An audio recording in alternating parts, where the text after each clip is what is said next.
Hello everyone, welcome to the English class. This is Neeru, your English teacher. Now we will begin next lesson which is Lost Spring, Stories of Stolen Childhood written by Anis Chung. तो dear student, जैसे कि title है, क्या है title? Stories of stolen childhood means किसी का जो childhood है जिसका जो बचपन है वो खो गया है, किसी ने उसको चुरा लिया है. First of all we will discuss about the story. ये जो स्टोरी है, स्टोरी हैज़ टू पार्ट्स. ये जो स्टोरी है जो हम आज पढ़ने जा रहे हैं ये टू पार्ट्स में डिवाइड है. स्टोरी के अंदर ही टू पार्ट्स हैं. दोनों पार्ट के जो करैक्टर हैं अलग अलग हैं, दोनों पार्ट की जो स्टोरी है वो भी अलग अलग है. बट जो थीम है मीन्स इस जो लेसन है लॉस्ट स्प्रिंग, इस लेसन के अंदर टू पार्ट्स बने हुए हैं. दोनों के करैक्टर और दोनों की स्टोरी अलग अलग है, बट दोनों की जो थीम है वो कॉमन है. मीन्स इसके द्वारा जो ऑथर है ये बताना चाहती है कि स्टोरी दोनों ही जगह की अलग अलग है, बिल्कुल डिफरेंट है, बट जो थीम है सबका सेम है, दोनों चीज़ों का कॉमन है. तो फर्स्ट थीम क्या है? First theme is the poverty, गरीबी है, दोनों का थीम गरीबी ही है. And the second theme is that the child labour, बाल मजदूरी. मीन्स दोनों की जो स्टोरी अलग अलग है बट थीम एक ही, उनके अंदर गरीबी को शो किया गया है, बताया गया है, और चाइल्ड लेबर को बताया गया है. As you know lost spring, जो लॉस्ट स्प्रिंग का मीनिंग क्या होता है? स्प्रिंग एक सीज़न होता है जिसके अंदर जो न्यू फ्लावर्स होते हैं, क्या होते हैं कि ब्लॉसम होते हैं. तो जैसे ये कैसे है इसका, जैसे कि जो ह्यूमन लाइफ है, ह्यूमन लाइफ में जो चाइल्डहुड होता है वो एक स्प्रिंग की तरह होता है. जैसे चाइल्डहुड में क्या होता है कि बच्चे खेलते हैं, न्यू इन्वेंशंस करते हैं, न्यू डिस्कवर करते हैं कि कुछ ना कुछ करके देखते हैं, क्योंकि उन्हें किसी चीज़ का गलत होने का तो डर होता ही नहीं है. तो वो क्या है कि जैसे आजकल के जो बच्चे हैं हमसे ज़्यादा जो है फ़ोन को चला लेते हैं, नई नई चीज़ें कर लेते हैं. हम लोग डरते हैं कि कुछ गलत ना हो जाए, बट उनके अंदर एक डर नहीं होता है. वो कुछ ना कुछ डिस्कवरी करते रहते हैं, अंदर ही अंदर खोजते रहते हैं. तो उनके जो बचपना है एक बहुत ही वो इन्जॉय करते हैं, उस लाइफ को इन्जॉय करते हैं. बट अगर ऐसे में कोई उनके ऊपर एक काम का प्रेशर डाल दिया जाए कि आपको अब ये कमा के लेकर ही आना है, मींस जैसे कि अब छोटे छोटे बच्चे होते हैं दुकानों पे, छोटे छोटे बच्चे टी स्टॉल में लगे होते हैं, कोई चाय पकड़ा रहा होता है, कोई सफाई कर रहा होता है. तो ऐसे में क्या कहेंगे कि उनसे उनका जो बचपन था वो क्या चुरा लिया गया है, स्टॉल कर लिया गया. मीन्स उनका जो बचपन है वो क्या लॉस्ट हो गया, खो गया है. जैसे स्प्रिंग सीजन जो एकदम से लॉस्ट हो गया, तो यहाँ पे स्प्रिंग सीजन जो है एज जो लॉस्ट स्प्रिंग है एज लॉस्ट चाइल्डहुड है. मीन्स यहाँ पे स्प्रिंग सीजन की बात किससे तुलना की गई इसकी? एक चाइल्डहुड से, कि बच्चों से उनका जो बचपना है चुरा ले जाना. तो जैसे कि मैंने आपको बताया है the writer of this lesson is Anees Jung. जो अनीस जंग है वो कौन है? इस लेसन की राइटर है.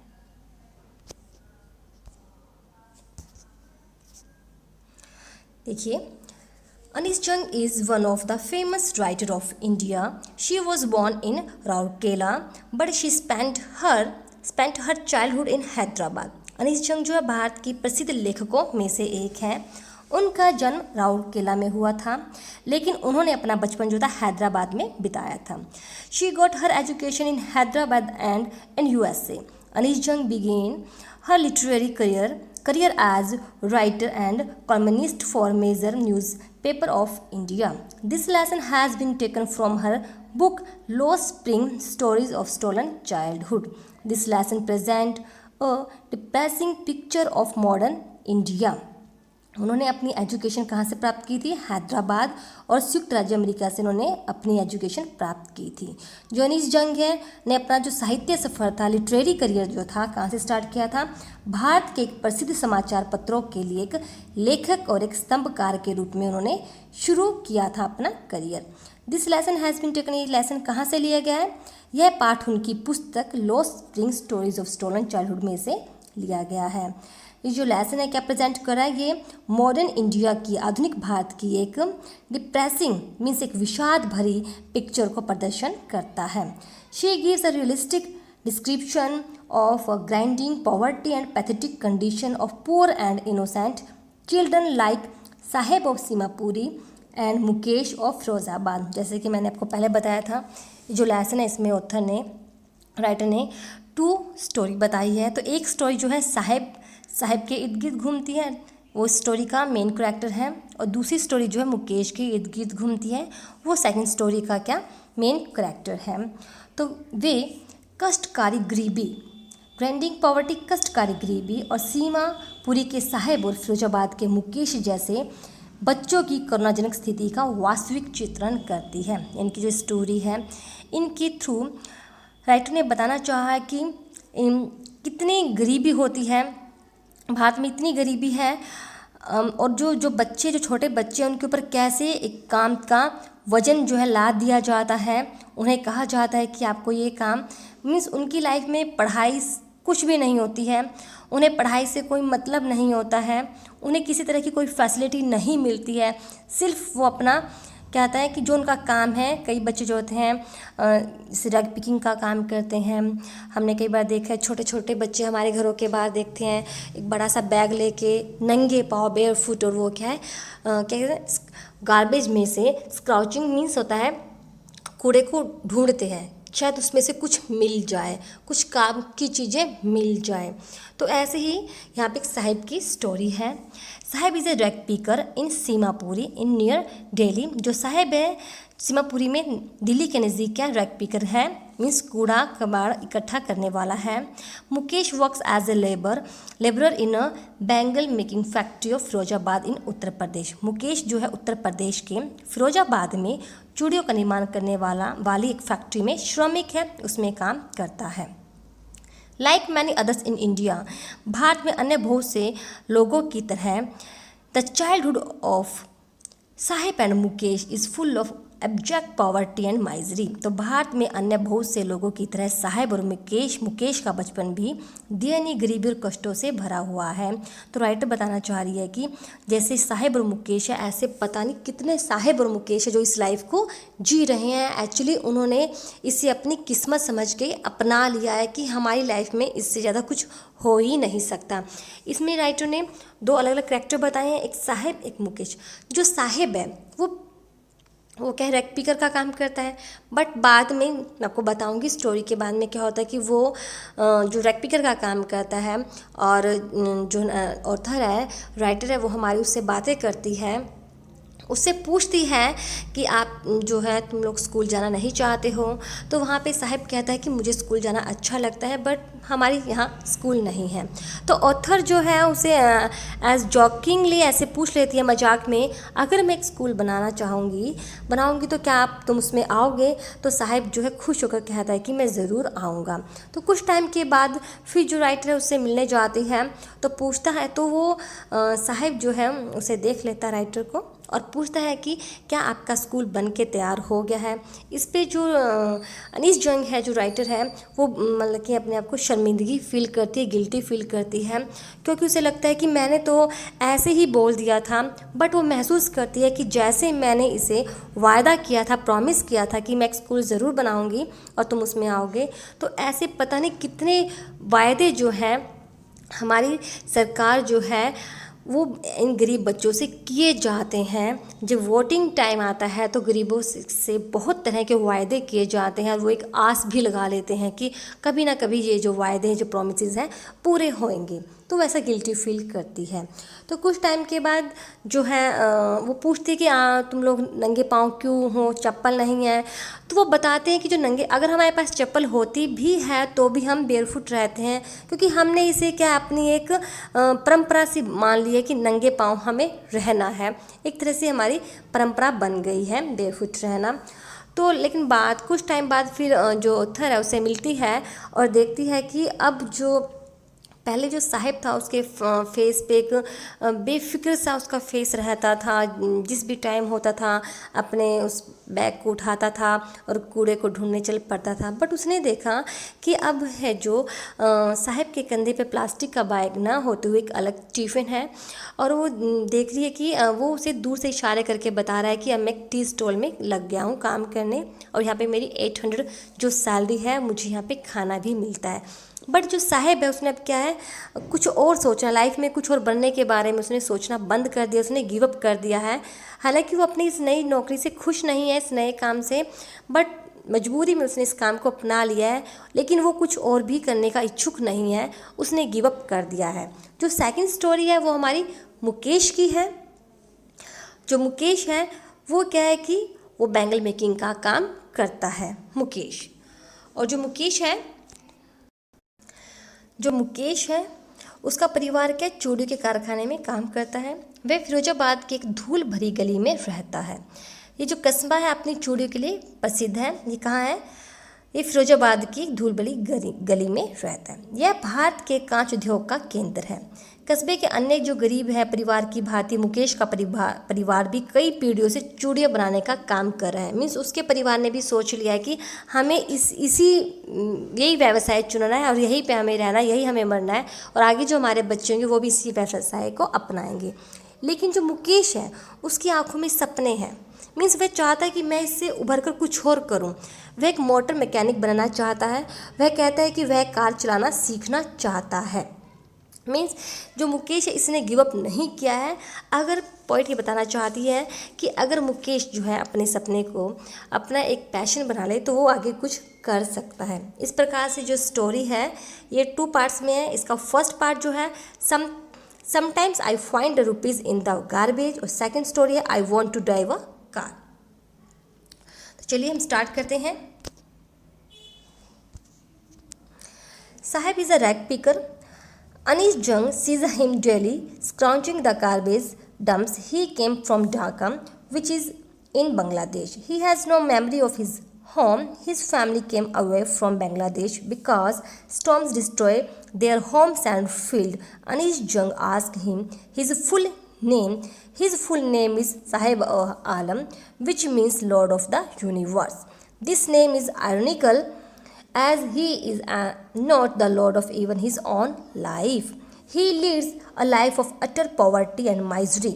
He roams the street with other rag pickers.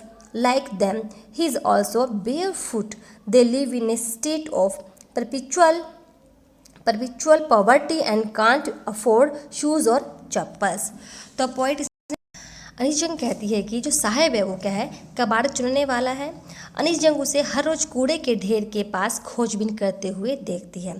यहाँ पोइट ये भी बताना चाहती है जो बच्चे हैं जो वो कूड़े को ढूंढ रहे होते हैं उनके लिए क्या एक इंजॉयफुल वर्क है।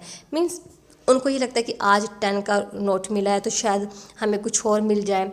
लेकिन जो उनके जो पेरेंट्स हैं उनके लिए ये क्या है, ये उनका एक सर्वाइवल है, के लिए एक आजीविका है, एक घर चलाने का खर्चा वो यहीं से निकालते हैं। लेकिन जो बच्चे उसे क्या है, एक डेली उनको ये रहता है, क्रेज़ रहता है कि आज देखते हैं हमें क्या मिलेगा, किसको ज़्यादा मिलेगा, किसको क्या कुछ, उनके लिए ये इस तरह का वर्क है। वह ढाका से आया था जो कि बांग्लादेश में है। उसे अपने घर की कोई यादाश्त नहीं है। उसका परिवार बांग्लादेश से पलायन कराया था क्योंकि तूफ़ान में उनका घर जो था और खेत नष्ट हो चुके थे। तो जब वहाँ पे बांग्लादेश में एक बहुत बड़ा तूफ़ान आया, सब कुछ उनका नष्ट हो गया, खेत वगैरह, तो उन्होंने वहाँ से चले आए। अनीस जंग उससे उसका पूरा नाम पूछती है। उसका पूरा नाम था साहिब आलम, जिसका अर्थ है दुनिया का मालिक। तो राइटर कहती है कि इस लड़के को अभी अपने नाम का मीनिंग नहीं पता कि उसका मतलब क्या है, और यह नाम जो है एक व्यंग्यात्मक है। यहाँ से आपका एक क्वेश्चन जरूर बनेगा, लॉन्ग क्वेश्चन भी बन सकता है। ये क्वेश्चन आता है कि स्टोरी के बारे में ये कैसे एक व्यंग्यात्मक स्टोरी है, तो यहाँ इस स्टैंजे से आपका आंसर निकलेगा। क्योंकि वह तो खुद अपने जीवन का भी मालिक नहीं है। वह कहती कि इसका मतलब क्या है कि दुनिया का मालिक बट उसकी खुद की लाइफ जो उसकी नहीं है। वह पूर्ण गरीबी और कष्टों भरा जीवन व्यतीत करता है। वह कबाड़ चुगने वाले दूसरे लड़कों के साथ गलियों में घूमता है। उनकी तरह भी नंगे पांव है।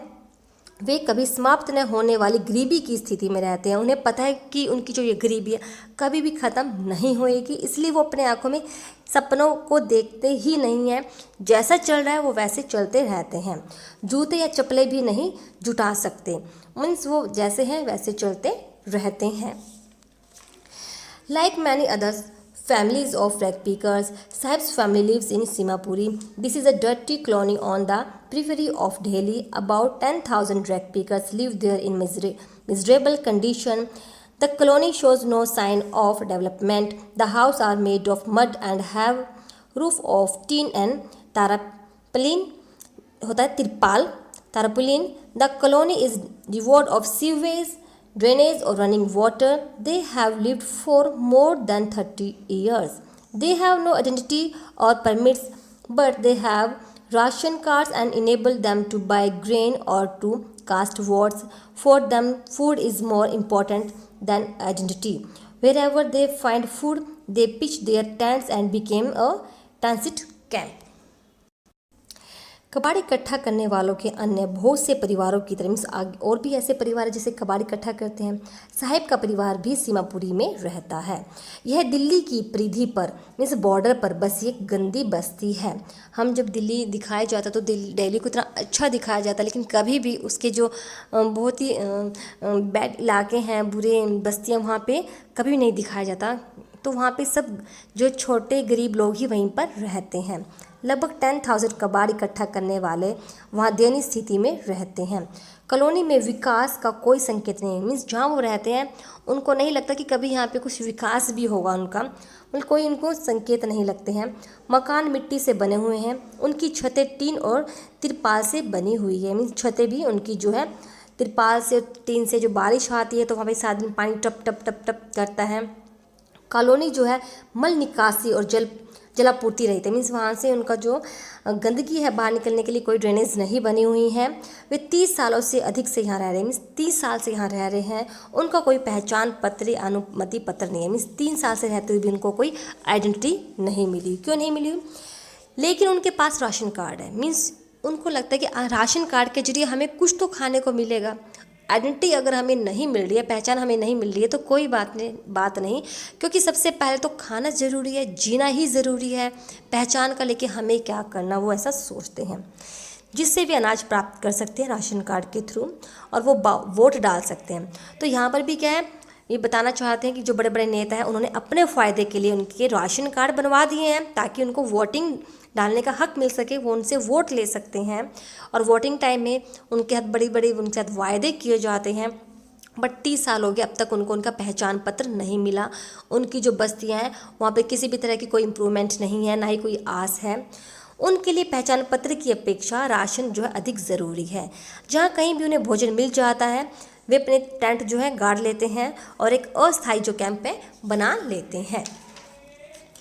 One morning the writer sees Saheb standing by the fenced gate of a club. Club जो गेट है उसके फेंस दीवार के पास खड़ा है। He is watching 2 young man playing tennis. He tells her that he likes the game. Sahib is also wearing tennis shoes. These shoes given to him by a rich boy because there is a hole in one of the shoes. Now Sahib works in a tea stall. He gets 800 rupees plus meals. The writer observed that Sahib's face has lost its carefree look. He is no longer his own master. I remembered a story man from Udupi once told me as a young boy he would go to school past an old temple where his father was a priest. जब poet है जो देखती है कि जो बच्चे हैं उनके नंगे पाँव घूम रहे हैं, यहाँ पे मैं आपको ये जो स्टैंजा है ये इस लेसन का एक इम्पॉर्टेंट स्टैंजा है। इस लेसन से ये आपका जो स्टैंजा मैं करवा रही हूँ यहाँ से आपका पैसेज भी आता है और इसका आपका एक क्वेश्चन भी बनता है। तो फर्स्ट क्वेश्चन मैंने आपका व्यंग्यात्मक वाला बताया था, आरणी वाला बताया था। एक क्वेश्चन आपका यहाँ से बनता है, तो इस स्टैंजे को आप जरूर कीजिएगा।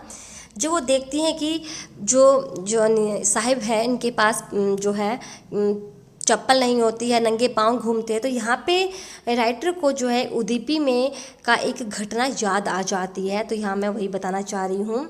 He would stop briefly at the temple and pray for a pair of shoes.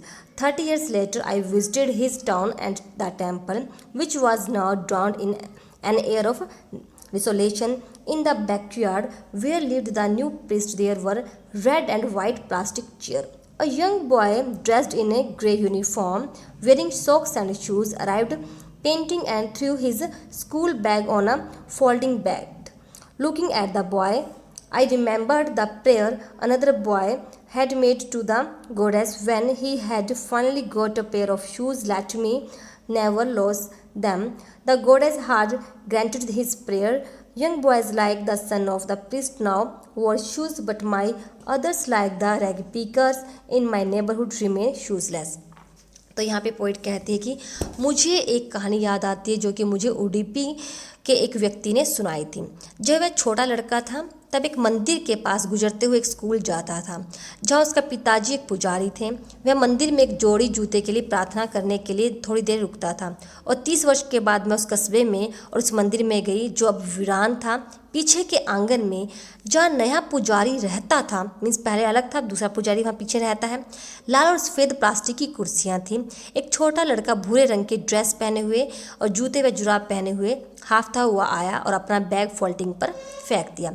बच्चे को देखते ही मुझे एक दूसरे लड़के द्वारा जूते की जोड़ी के लिए देवी कोकी की प्रार्थना याद आ गई। जब वो पहले आई थी तो वो देखती थी कि वो लड़का हमेशा देवी से प्रार्थना करता था कि मुझे शूज़ चाहिए, और उसने अंत में एक जोड़ी जूते मिल गए थे। तो वो ये सोचती है कि यहाँ के जो बच्चे हैं प्रेयर कर रहे हैं, उनके जो पेरेंट्स हैं उनको जुटा पा रहे हैं, वो शूज़ मांगते तो उनको मिल जाते हैं, मेरे यह जूते कभी गुम न हो, वह ऐसे प्रार्थना करता था। देवी उनकी प्रार्थना को स्वीकार कर चुकी थी। कैसे पता चला? क्योंकि उसने देखा उस डीपी में जो बच्चे ऐसे मांग रहे हैं, पहले गई तब भी वो बच्ची शूज़ मांग रहे थे, जब सेकंड टाइम गई तब भी उसने देखा कि जो पेरेंट्स हैं वो अपने बच्चों को शूज़ दे पा रहे हैं, वो शूज़ है यूनिफॉर्म में है।